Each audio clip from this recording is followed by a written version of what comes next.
Welcome to Thursday Thought Leaders with Harbinder Narula for BW Healthcare World. One of the industries that has remained unaffected with whatever is happening in the economy is the one which is related to aesthetics, the one that is related to grooming. One of the companies that is reputed for making their presence felt in this space is a company which is out of US called Aerolase, a company that is focused on redefining skin health and rejuvenation. Today I have with me John Lenihan, who has the exposure of over 30 years being in the industry with experience in pharma, in global health and international business, right? He is a fellow in the American Society for Laser Medicine and Surgery, and if I understand correctly, you are the only non-physician to have been getting a fellowship there. Is that correct? I guess there's maybe one or two others, but I am for sure one of the very few non-physicians who's reached that fellow status. And joining John is also Mr. Madhusudan, who has been having a similar experience in pharma, dermatology and medtech segment in India, and he's now driving Aerolase vision in India. So welcome John and welcome Madhusudan to BW Healthcare World. Thank you so much. Thank you much, Harbinder. Madhusudan, let me begin with you. Having this kind of an experience in varied industry within healthcare, including medtech, pharma, what has been the evolution when we look at what is happening in the space of aesthetics? How have you seen the industry evolve to where we are today? Are there some trends that you can speak about which mark the shift from what it was a decade ago to what we are seeing today? I would segment my response into three things. One, if you look at how the way, if you say the market has evolved, there are basically, three pieces to it. One, you have a practitioner. The other one, you have a patient. The other one, you have the manufacturer. Now, how has the practitioner evolved over decade or so? You had the practitioners, maybe in about, I'm seeing this in industry very closely for the last probably about 20 years now. And I've seen from the practitioner's perspective how, this has evolved is we had the time when it was just about learning all over. And maybe a little bit of experimentation, because that was the time the India was very naive, to so-called aesthetics, and there was no clear demarcation between what is cosmetic, what is aesthetics, what is dermatology. While the whole thing was under dermatology, because that's where the roots are, and I'm sure everybody would like to see that it's still rooted to that. However, you see. The doctors or the practitioners, those days were of the nature when they were trying to really see how cautiously can I practice, how less can I do. The most important thing, or the top of the mind for the practitioners was the safety of the patient, because it was new. And there was nothing like, experimentation. There was nothing like, I know the thing, but I think, if you really look at now, we have best of the practitioners in India. We have the practitioners who go to the world and then go and then teach and then come back. And days were there when we used to look out, for expertise, and now, we have experts, across, and there are plenty of them who actually go out and delivers the knowledge and then their experience.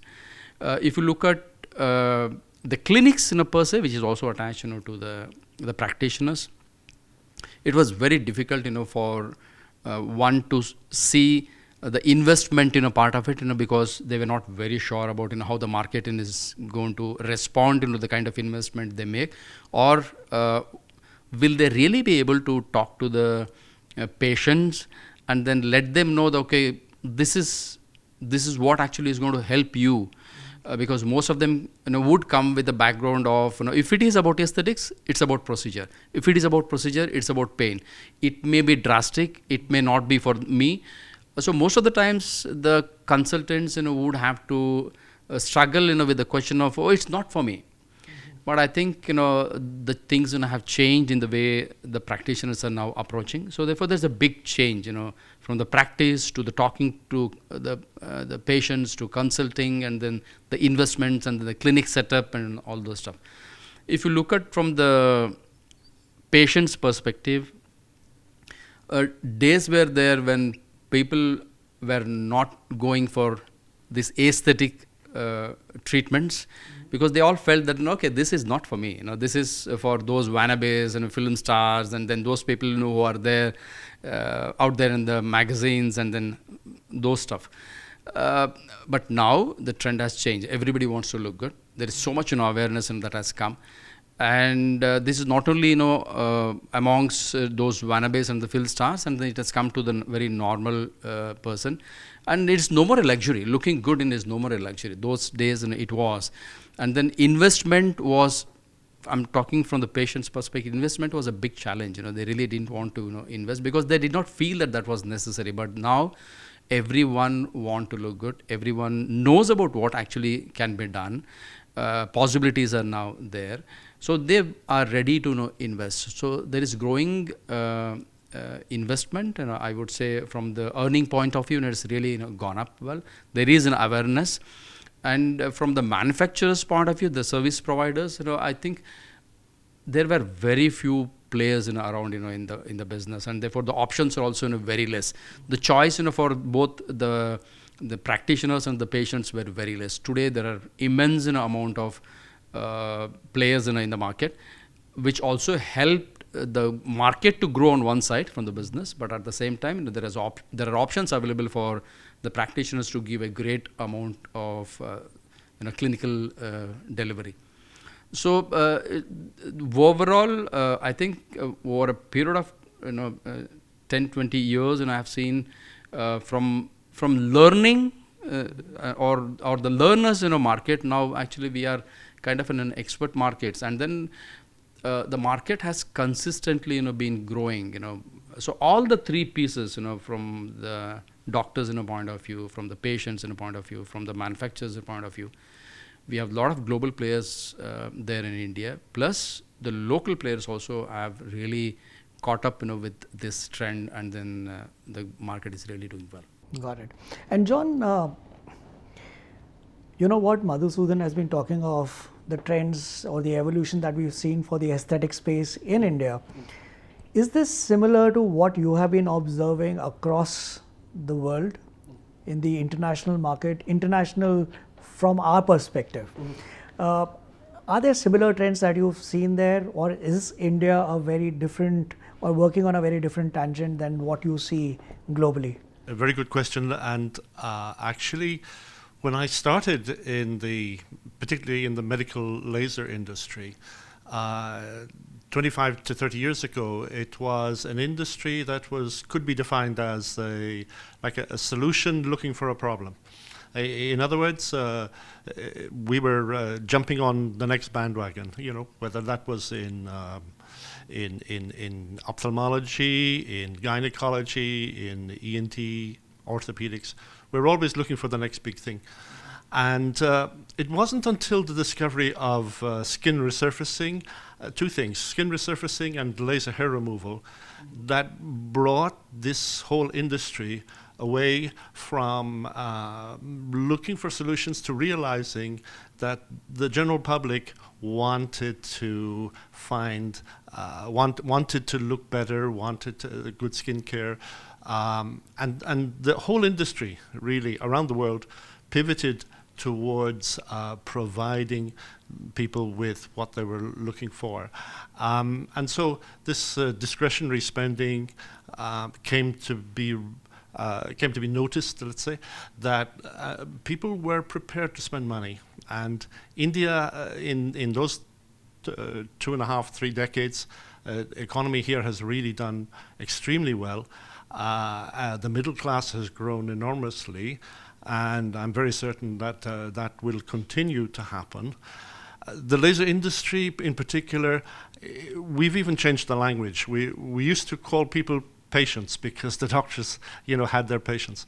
But these days they're not really people who are sick, so they tend to be referred to as clients rather than patients now, and so looking for providing the public with ways of looking better.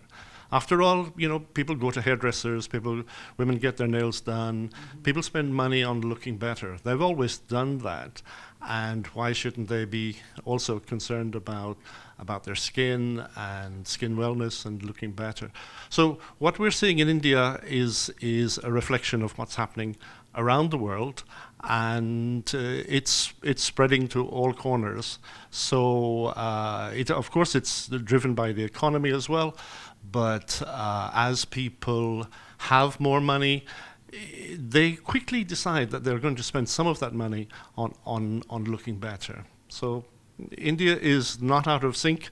In fact, India is very much in sync with the rest of the world, and as the economy here continues to grow impressively, that trend will definitely continue.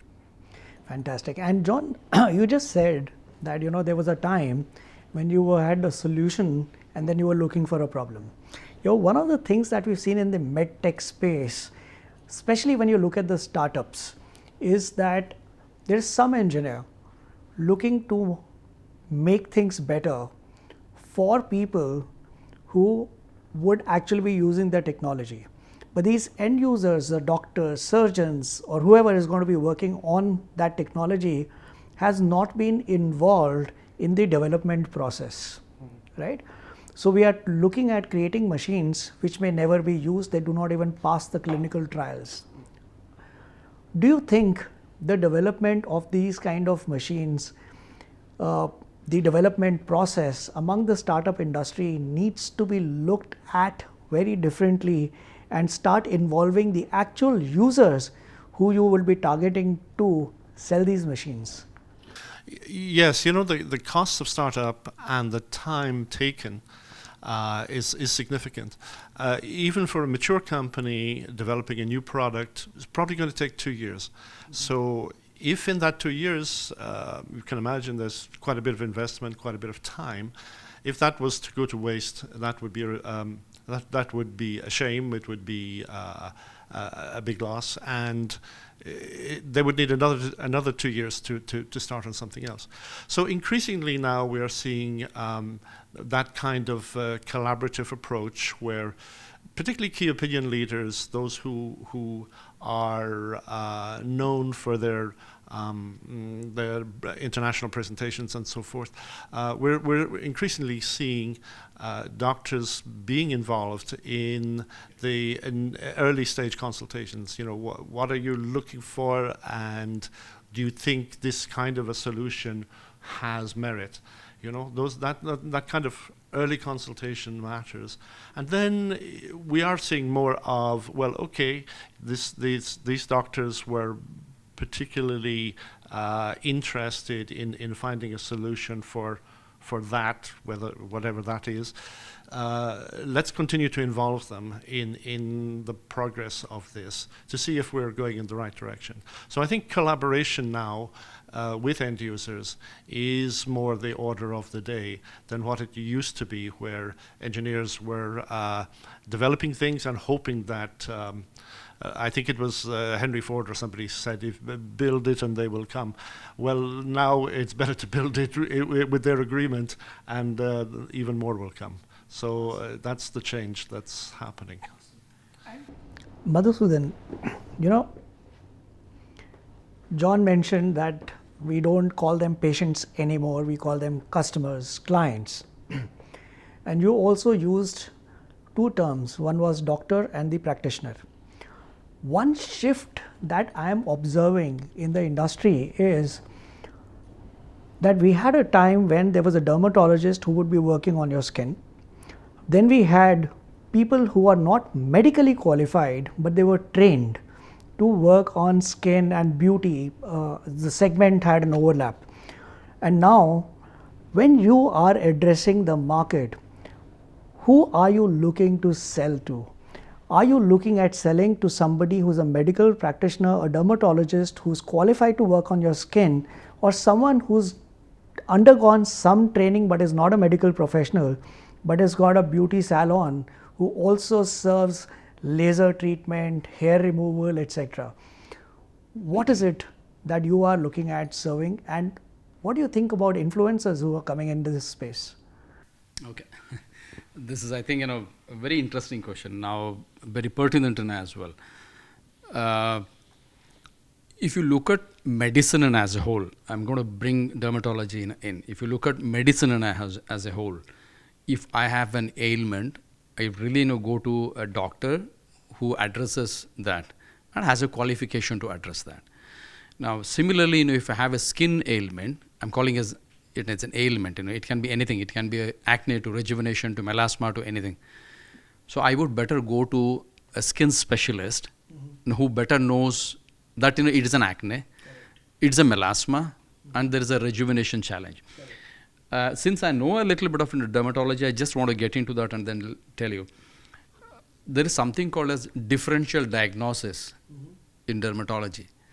And this differential diagnosis, the term is mostly used because there are a lot of ailments that overlaps and they look similar. And if you're not qualified enough, so you'll not be able to understand what it is. So therefore, it is important that actually we go to a specialist related to the ailment we have.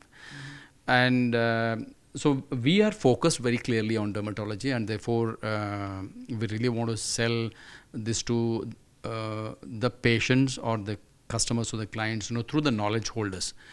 For two reasons. One, we are able to deliver better clinical results, and also the patients benefit in the right way from the treatment they get out of the device, what we want to take it to the customers.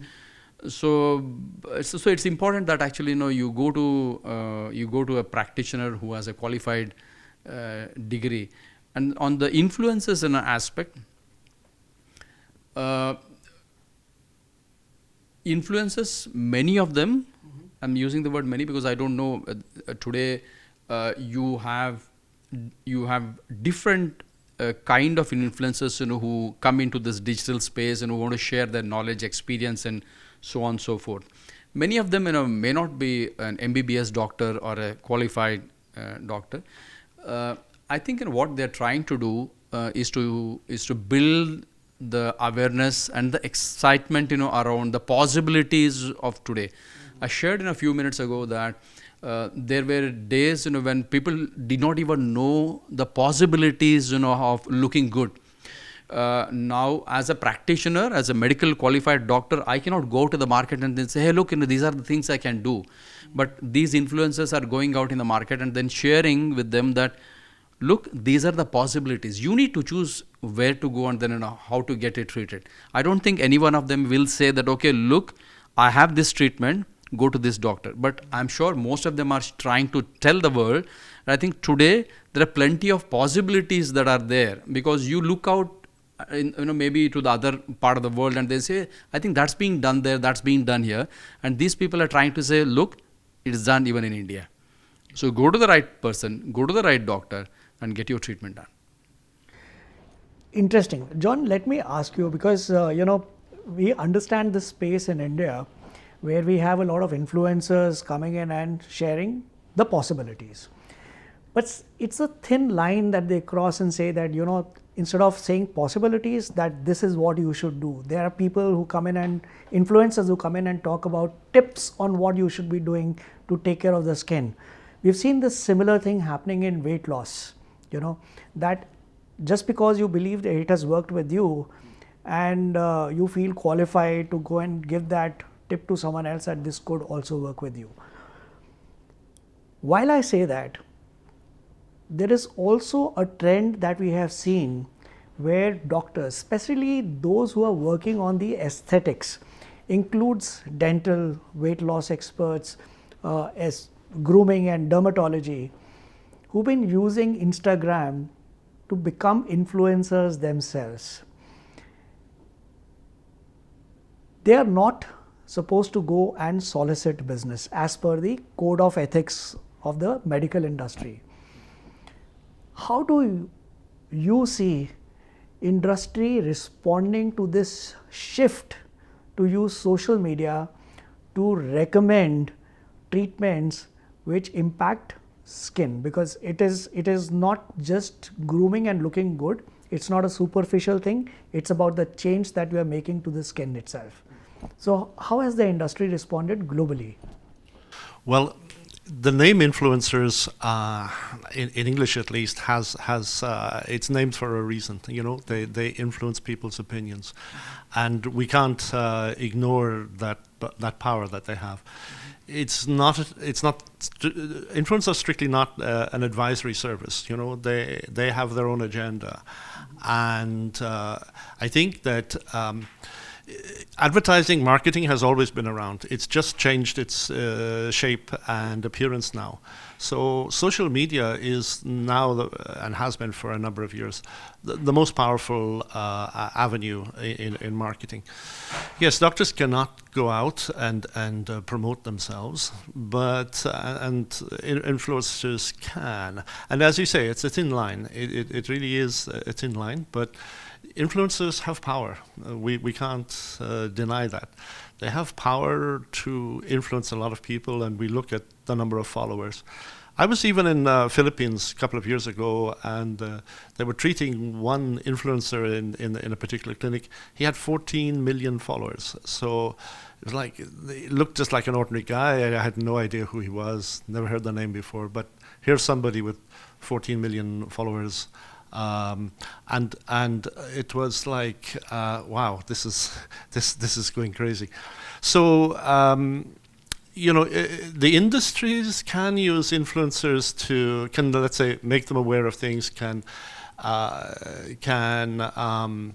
not necessarily ask them to promote things, but certainly they need to be involved. And it is a thin line. Doctors in some places are using influencers to promote their clinics. But we're seeing that around the world. And influencers are very localized usually. It's somebody that might be an influencer here in Delhi might have no influence at all down in Bangalore, for example. And so knowing who local influencers are and what their interests are in terms of the kind of range of topics that they talk about. Those things, I think, are exercising the minds of marketing people everywhere in terms of what is the role that influencers can play. It's not going to go away. This is not something that's going to change. The genie can't be put back in the bottle.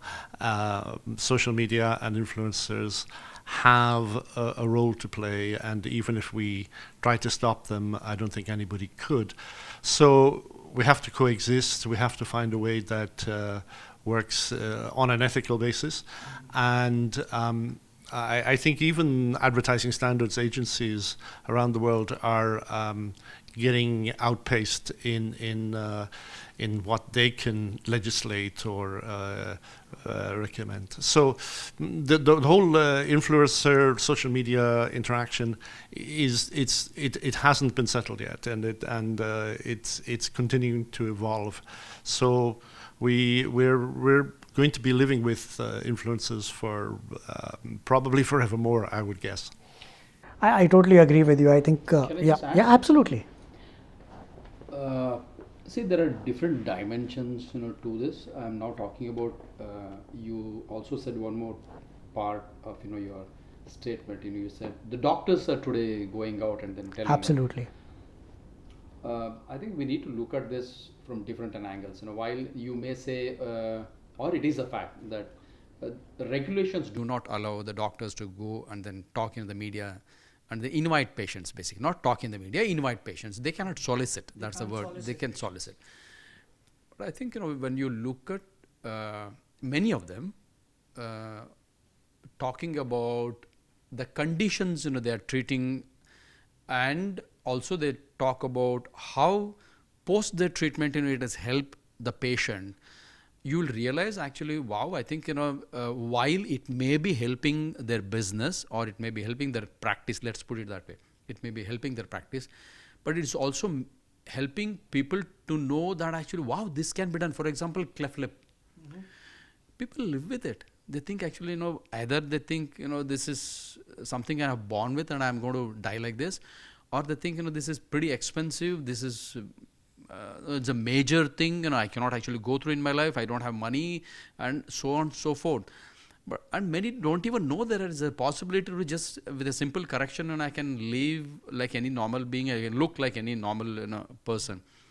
Likewise, there are many other things that I believe that when the doctor puts out in the media, there is so much credibility to it versus anyone else. Madhusudan telling, anybody would think that okay, Madhusudan talks because he has certain agenda behind, but a doctor talking about it has a credibility to it, and then people will be happy to either approach. It's not necessary someone sitting in, see, it's a digital space, someone sitting in the Bangalore posts it, someone sitting in France, US also can access and then see this is happening. But the person in the US will not come to the doctor in Bangalore, he will go to the local doctor. Yes. So the Bangalore doctor is not soliciting anybody, he's just creating some awareness. So I would think that actually when a doctor goes on a media and then talks about more from the perspective of sharing the experience of how they treated, how it helped. I'm talking about cleft lip, but trust me, even a simple acne can agonize the patient so much today. Correct. And there's so much of development that has happened, and we are talking about big things. Still, there is so much of over-the-counter sales that happens, and people continue to try those medicines which are not supposed to be sold at all. I agree with you. I think if I understand what both of you are saying and contextualize to my thought process, I think the influencer space is here to stay. The only thing is that we should treat it in a way that it adds value rather than misleads people. Yeah. And how we can take value of a dermatologist or a doctor is about sharing and creating awareness. And an influencer can take away the worry of saying that, listen, because I would assume that a young girl who's dealing with acne is feeling very low about how she appears to the outside world. So it could take away the mental health part of it and the worry to make them feel that, okay, there's something that you can do about it, but the doctors can talk about what is it that you could do, what are the possibilities. So I think it's about bringing the responsibility in the communication, how we can make it useful without stepping on the other side. True. Another thing that I'm very keen, I'm moving away from marketing, that was not planned, but I thought it was important for us to understand how we can differentiate between those who are enthusiastic about this space versus those who are actually qualified to give you that information. Moving on to the latest device that you have brought into India, I have a question that, we have a very different skin type when we compare ourselves to Caucasians. And people living in Africa have a very different skin type to what we see in Asia. And it's not just about pigmentation. There's a reason why pigmentation happens because of genetics, UVR, etc. The machine is tested in the US, right? But we are selling a machine in India or in the different parts of the world. Has it been tested to be as effective on different skin types, which are technically different skin types, not just the color? How has it been tested? Okay. In dermatology, the skin, different type of skin based on the color is segmented as Fitzpatrick 1 to 6. 1 to type 1, type 2, type 6. Indian skin falls anywhere between 4 to 6. Mostly 4 and 5. Sometimes you also get to see 6. Likewise, you may get to see 3. It's mostly 4 and 6. Now, the good news about the Neo Elite device in which we have launched is, while it is manufactured in US, it's been tested for all skin types. including the Indian skin type, which is 4 to 6. And another news is the device is in India for the last 2 years, and doctors have been using it, and then they are extremely happy about the outcomes. They're thrilled to have to use this device, and then it's working out extremely well. And let me also add to this.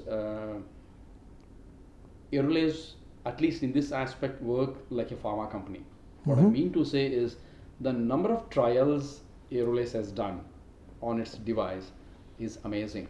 Innumerable trials, not only in terms of the skin type, but everything we talk about, be it indication, be it skin type, be it other manufacturing things. We have clinical trials to substantiate it. So therefore, one, we have clinical trials. Second, it's tested in all skin types. Third, it's already there for the last 2 years, and then the doctors are extremely happy. You want to add something, John? Yeah. And I would also say that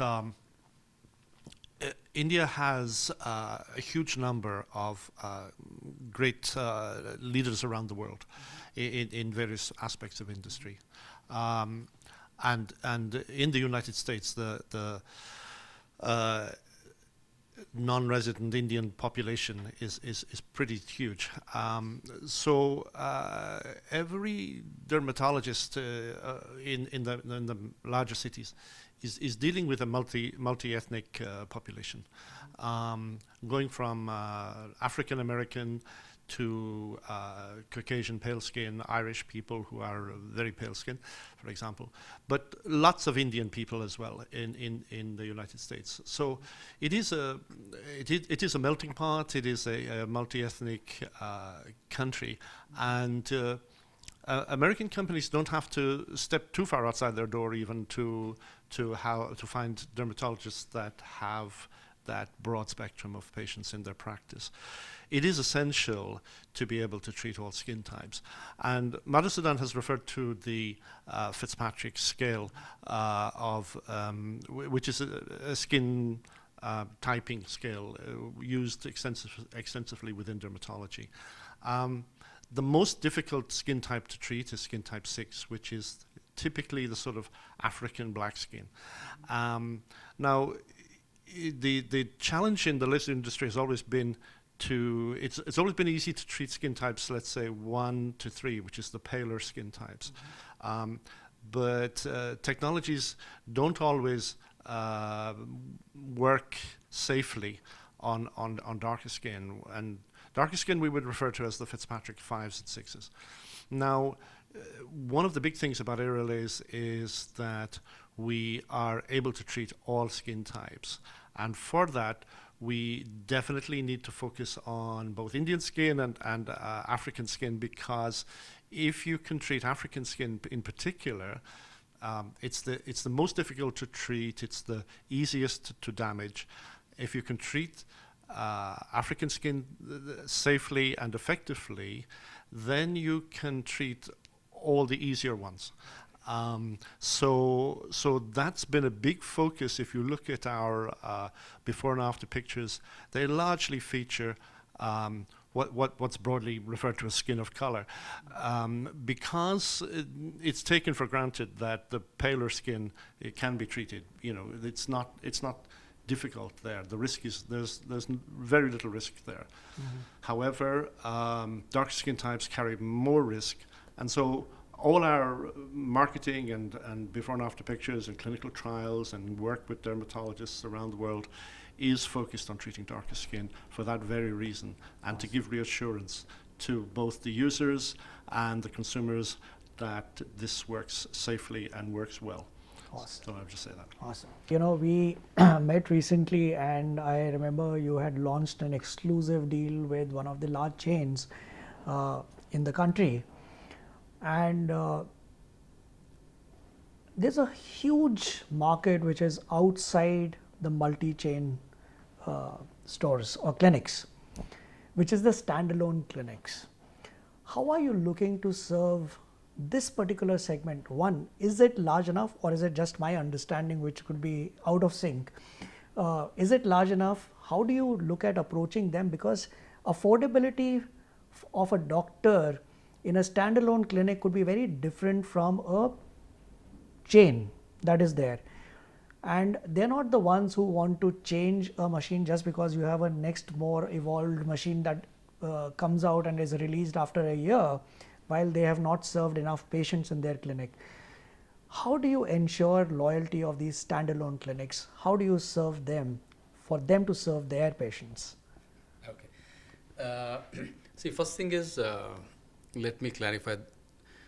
The opportunity is very big, huge.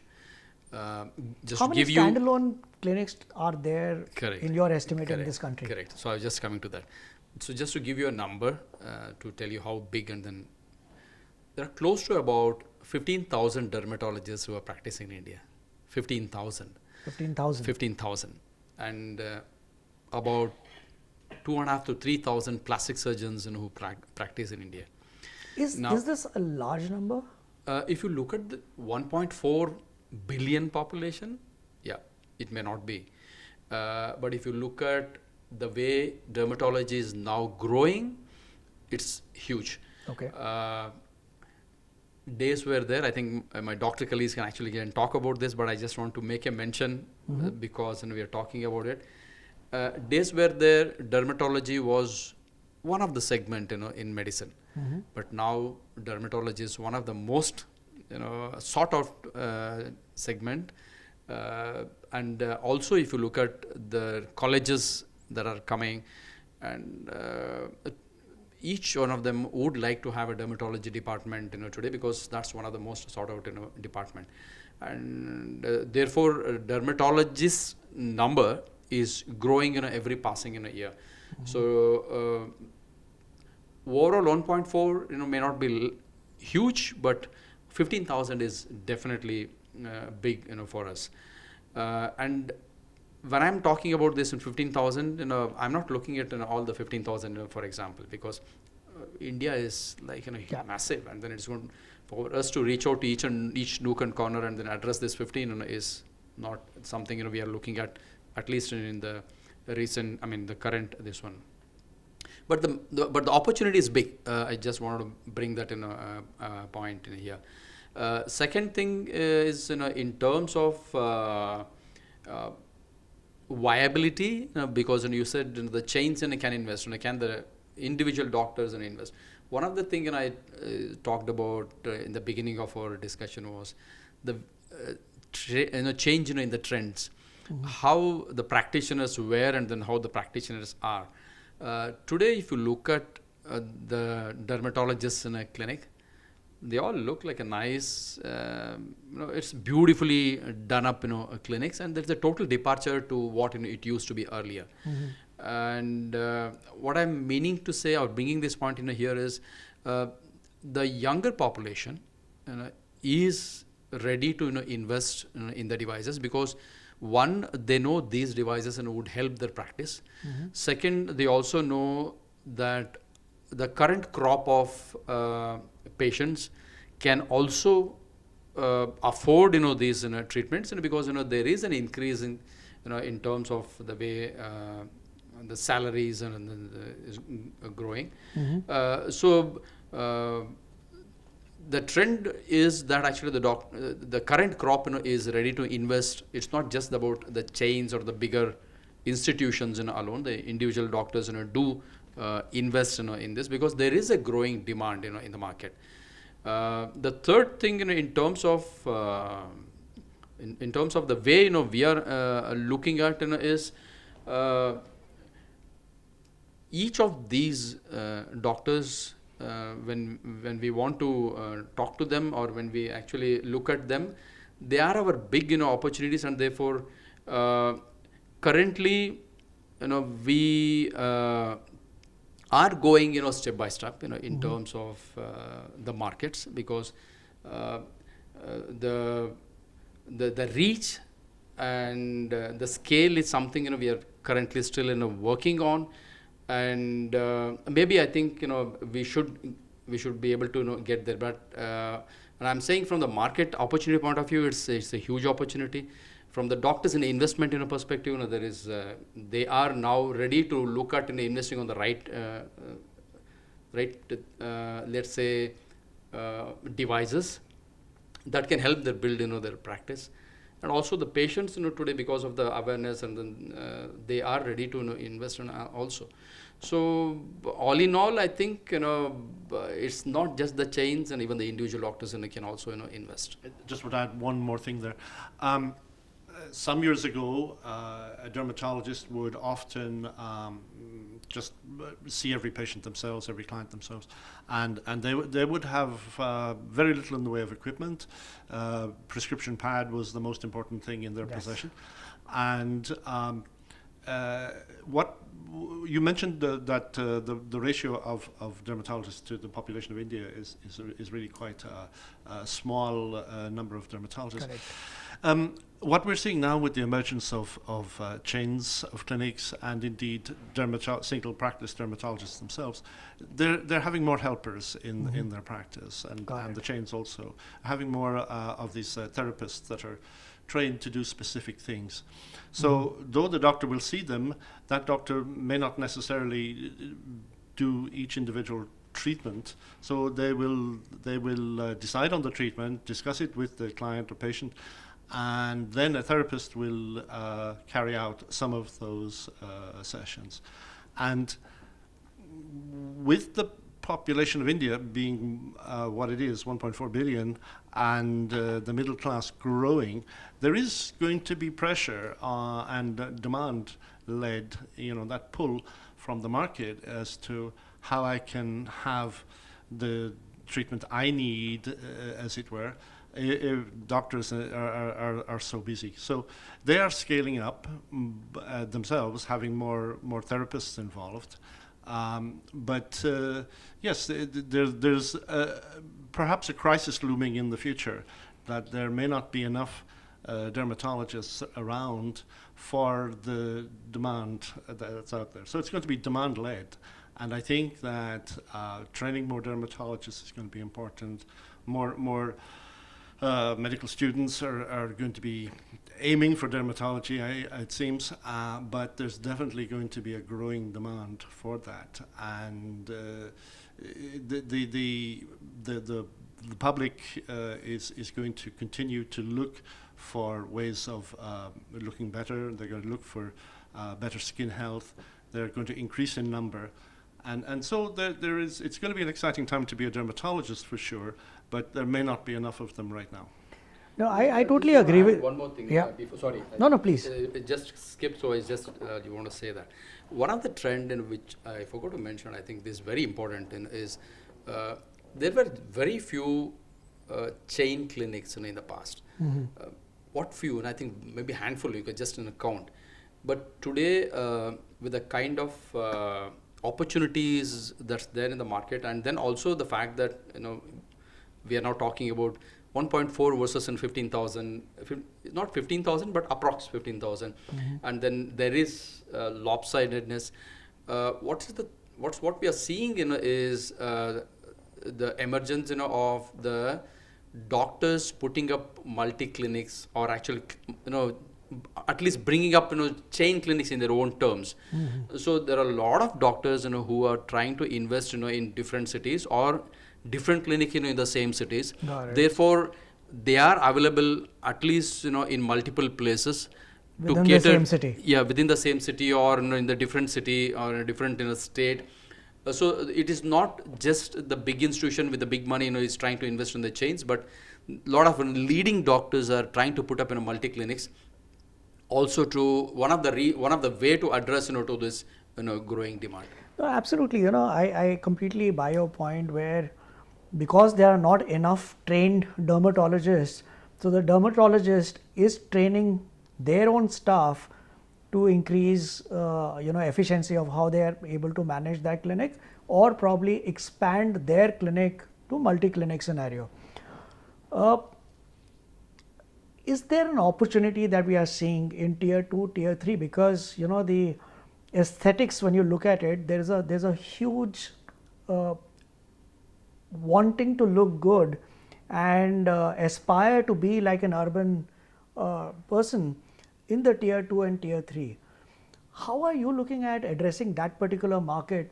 And also, while you let me know about that, is there a strategy that sometime back, few years ago, GE kind of took that, let's develop the market. Let's go and install a machine somewhere, and let's create the market which does not appear to be there right now. Is that a part of your strategy of expanding and creating a presence felt in this country? See, I think we all agree that the India economy currently is fueled by this growth of middle class, and that is also extending to tier 2 and then tier 3 cities. So therefore, as we see that actually the middle class is growing and their ability to spend is increasing immensely. And also one of the thing we discussed was that everybody now in their own way want to invest in the way they look. It could be in terms of coming to the dermatology clinic or going to a salon, going to a spa, or just picking up something from the counter and then trying to see how better can they look. So the whole point here is everybody now wants to look good. And with the middle class growing, with actually their ability to spend growing, we are definitely seeing the trend in the tier 2 and tier 3 is growing, and that's something we are going to soon address.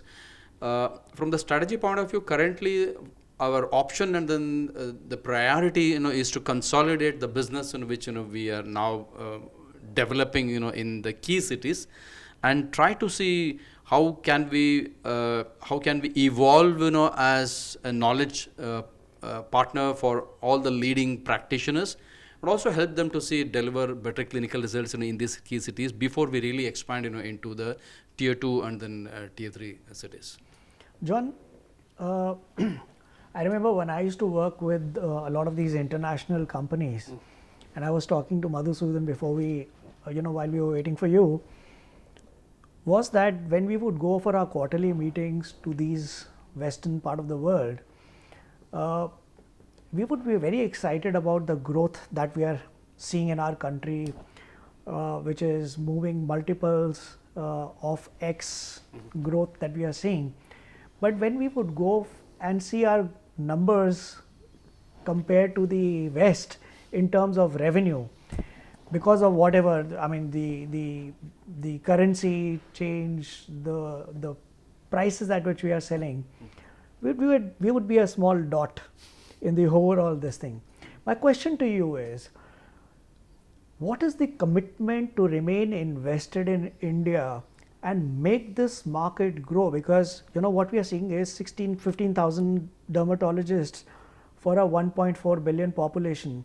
The opportunity to serve this is so huge, and we've seen dermatologists training their staff. So the expansion could be far beyond what the medical schools appear to do. So as a company, how bullish are you on what India could be to the overall business of Aerolase? Well, I think that could be best answered by letting you know, Harbinder, that outside of North America, Aerolase's first subsidiary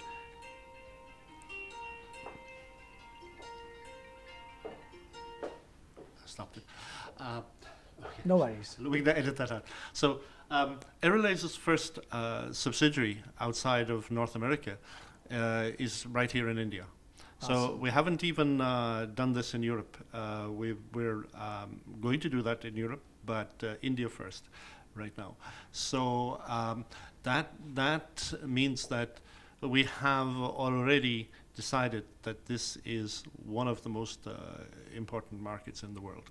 And so through the leadership here of Madhusudan, we're building a great subsidiary, and Aerolase India is very strong, has great potential. The match between technology and the market demand is such that we have complete confidence in the potential of India. So, as an extension to this question, what are the biggest challenges and opportunities in the global adoption of advanced laser technologies especially in the underserved countries or high growth regions. What is your opinion on these? What are the challenges that you are facing or you are trying to address? I think that whilst the Indian economy is growing very strongly, individual spending power for doctors might be a little less than, say, in New York or Los Angeles or London. We have adopted a preferential pricing structure for India, and we are selling the same technology. You know, some other companies have. Let's take in the car industry, for example. There's one of the famous German companies who has a downscaled model that they sell here at a lower price. We haven't done that. So the laser that you buy here in India today is the same one that you would buy in San Francisco, in Dallas, in Paris, in London. And the technology is exactly the same. So we've been able to say, okay, the potential in India is great. We need to get established there.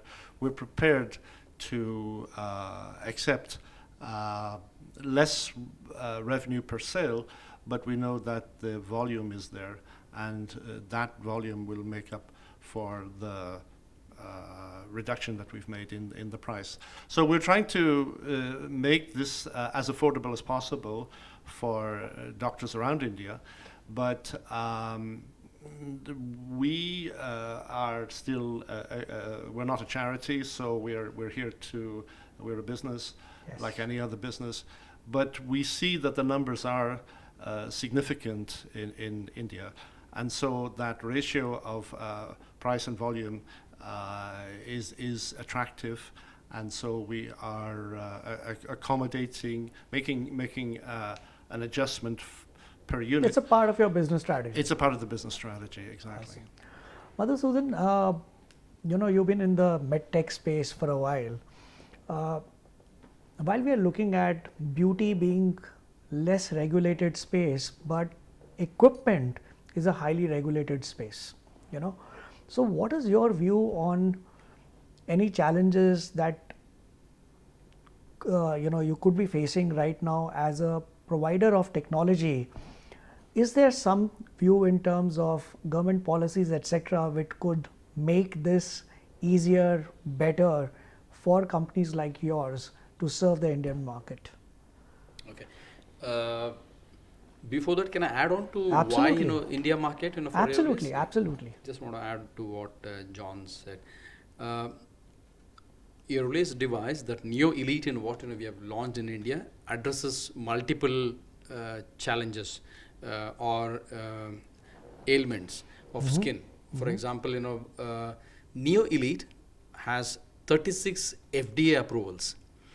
As you may know, that FDA approves each indication separately, and it's not a blanket approval. Meaning to say, the Neo Elite, which we have launched in India, has 36 FDA approvals. Got it. And why I'm bringing this is, if you look at the dermatology practice in India and probably in elsewhere, the bulk of the patients they get is acne, pigmentation, melasma, and many other clinical conditions. For us, acne actually is a big indication, and probably Neo Elite is one of the few devices, or only device, that can actually treat active acne. The normal practice for the dermatologist is to resolve the active acne and bring in the procedure. In our case, we recommend them to use Neo Elite along with other medications during active acne. Because we know how agonizing the acne can be to any acne patient, and therefore actually this fits in very well to the requirements of the market. Melasma and pigmentation is a big challenge. Not only that they are prevalent, to handle these diseases or conditions also is very tough. Neo Elite delivers great results in this. So therefore, one, from the market requirement point of view, our our device fits in very well. Second, important thing is not many laser devices are approved to be used in the skin type 4 to 6. Okay. Doctors struggle to treat conditions while using laser, particularly on the darker skin types. And our device is approved to be used. It's an FDA approved device to be used in skin type 4 to 6. Right. And therefore, not only that they are able to treat the conditions like active acne and then pigmentation and other things, but they are able to treat it safely. Another most important thing, the growing trend is nobody would like to go through pain after paying money. You don't go and pay money and then say, give me pain. And also here is something that is absolutely painless, completely painless. So many a times it has happened that actually the doctor is doing the procedure and then the patient has gone to sleep. It's so comfortable. So it's absolutely comfortable procedure. Another most important thing, we are all busy, guys. Today is a busy world. Everybody is busy in their own world. This is a 25 minutes procedure. The patient can just walk in, take the treatment and then go back, because this device or this procedure does not leave any telltale signs. All right. So it is actually the way the younger population is looking at, because the younger population does not want pain, it does not give pain. Younger population want it to be quick, it actually it's very quick. Younger population does not want telltale signs, no telltale signs. The younger population has acne and pigmentation to struggle with, this addresses that. And it's compliant and safe. Compliant and safe. And that's where Neo Elite fits the bill for India. Got it. And coming to the regulation, I think regulations have changed over a period of time. Just about few years ago, you really did not require to go and then register your devices. Mine is device A. I want to register it. It was mostly if you want, do it. If you don't want, you can. You had an option of doing and not doing. But now it's mandatory. Correct. Anything that comes into India, it needs to be registered, and it goes through the entire process of. It's a typical pharma approval process. You have a committee that approves, and then they say that, okay, guys, producers, these are the documents, and then you produce the document. The device is into the company, into the country through the import license. You get it. And I think this is the best thing that has happened to the medtech industry for one reason. Earlier it was completely uncontrolled. You never knew actually what is coming, what's going, who is selling, who is not selling, and then completely uncontrolled. Today it is standardized. Companies have a level playing ground. I get my device, I have an approved device, and then I'm going to sell it. And for someone using it, also knows that not only it was approved elsewhere, it is approved by the authorities in India, so therefore I can safely use it. The one who is taking also can actually say that, okay, I think this was approved. So therefore the best thing that has happened in the recent past on the regulation side, though it has added some amount of admin work and many other things, but I think it's giving everybody a level playing ground to play, and then it is making it so safe for the practitioners to use it. Absolutely. I think, while it becomes little difficult to be compliant, but at the end of the day, it makes two stakeholders feel very comfortable. It's the dermatologist who's going to be using the machine on the patients, and the patient feeling safe to undergo that treatment. John, my last question is on what's next. So, both from the perspective of technology and from the business. The technology part is that we are using more of AI. What's the role of AI going to be for such kind of treatments, especially at a time when we are seeing that there aren't enough practitioners there? Is AI going to solve this problem and make it easier for the existing dermatologists to safely have the equipment, help them to support and serve more patients? And second is, how would that turn into a business opportunity globally for a company like yours? Wow, Harbinder, that's a huge question. I don't know that I'm qualified to answer that. But I just want to pick up on the regulatory thing as well. Just on regulatory, of course, regulations create barriers to entry, and that's a good thing because without that, you can have any kind of cheap product coming in that hasn't been tested and could even be dangerous. And so by filtering those out of the market, they cannot pass the barriers to entry. Correct. But ethical, well-built, well-made, safe products get into the market, and I think that's good for everybody. Even if passing the regulatory standards is a lot of work, the barriers to entry, by their very nature, are barriers, and so getting through a barrier is not easy.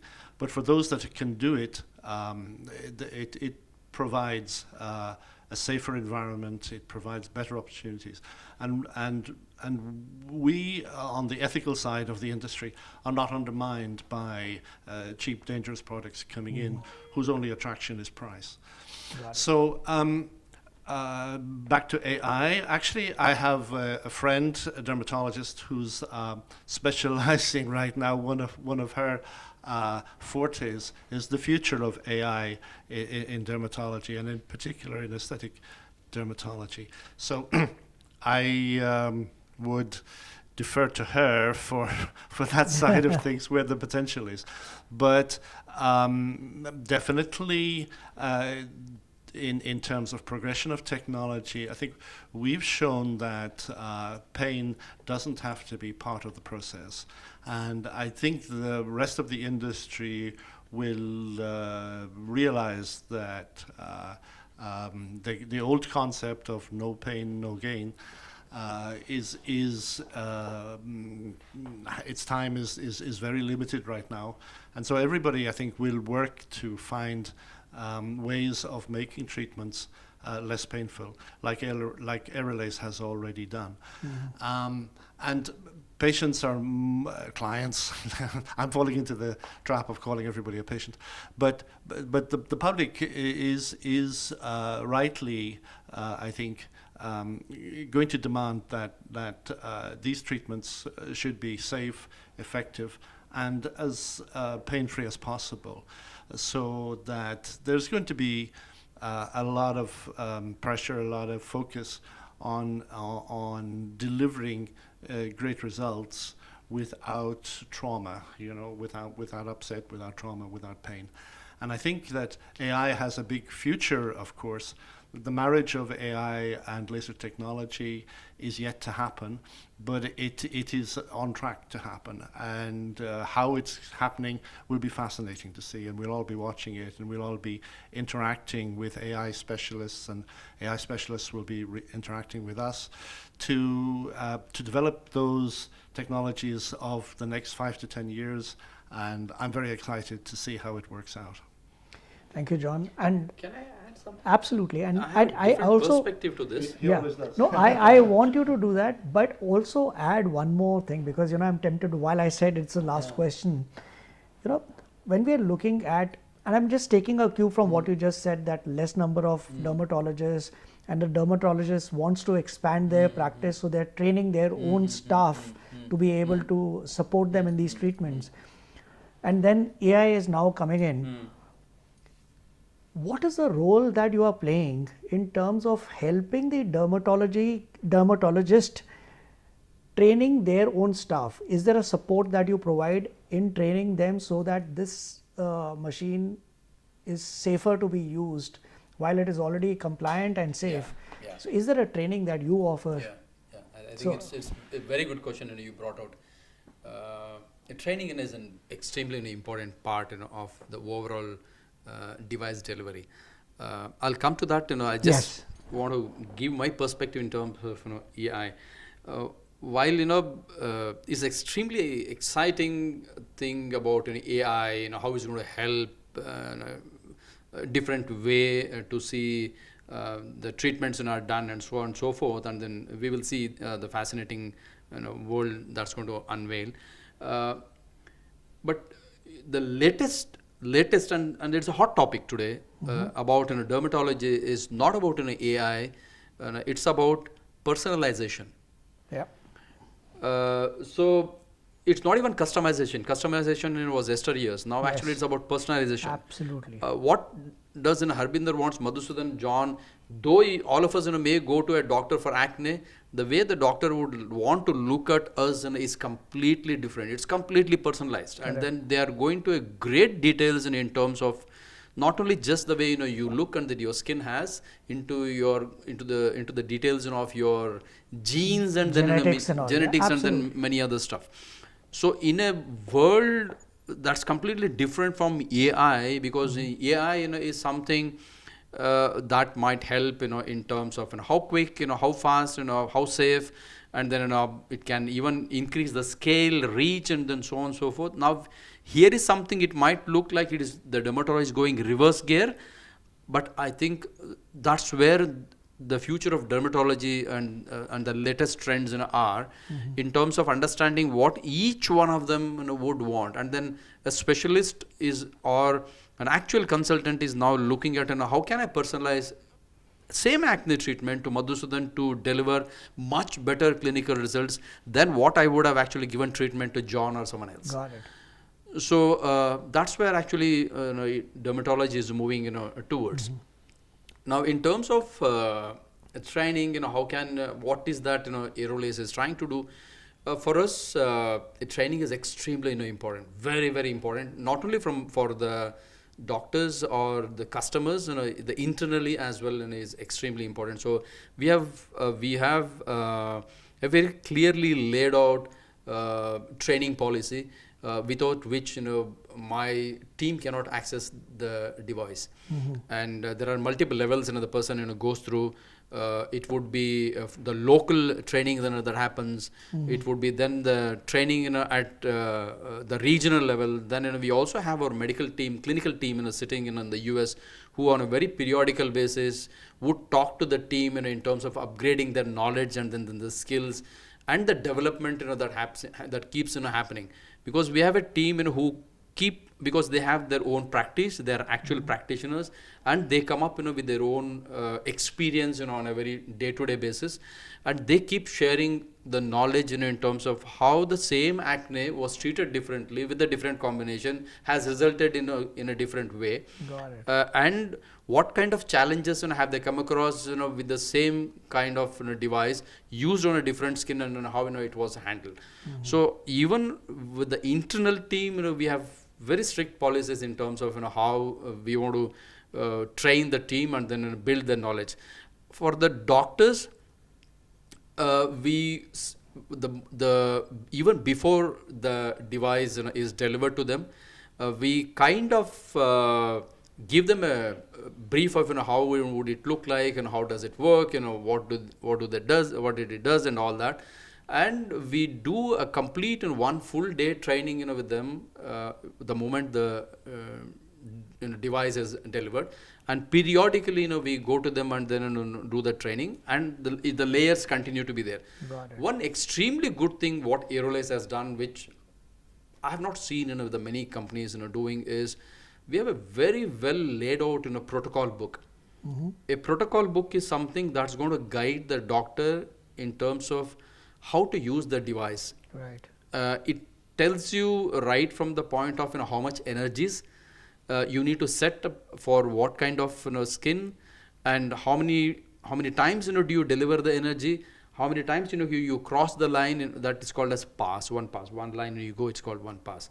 So how many times you do that pass, how many pulses you are giving, what kind of energies you are giving, what can you expect as a result. If it is a darker skin type, what can you expect. If it is a lighter shade, what can you expect, how much energy do you give, when do you call back. So each of these are extremely well laid out. What are the precautions do you have, what are the contraindications do you have. It's extremely well laid out book we have. And that adds immense value to the doctor, apart from the actual training we are having. We are planning to build a team of clinical specialists who are actually going to go and then work closely with the doctors, and then help them to see how can they deliver better clinical results with the help of Neo Elite. Awesome. I think what you're doing by setting these protocols is making the existing practice safer to be executed. And I think, when we are looking at AI, it could just transform and make it even better, because if the machine is able to analyze the skin type and ensure that there is, I'm just thinking as I speak that what is happening in the diabetes space, where you are able to create a true clone and predict what the outcome could be. In skin, that is something that AI could do. You analyze the skin and what treatment would create what outcome. And the second thing that, what AI beautifully does is, because we are, at the end of the day, every practitioner, every doctor is a human being. There are errors, and we are working long hours. So it can actually help you not miss out something that the machine doesn't get tired to analyze and put it in front of you. So fantastic. I mean, you want to say something? Just want to say, I read a recent study last week, a study that was done in Africa, where rural practitioners had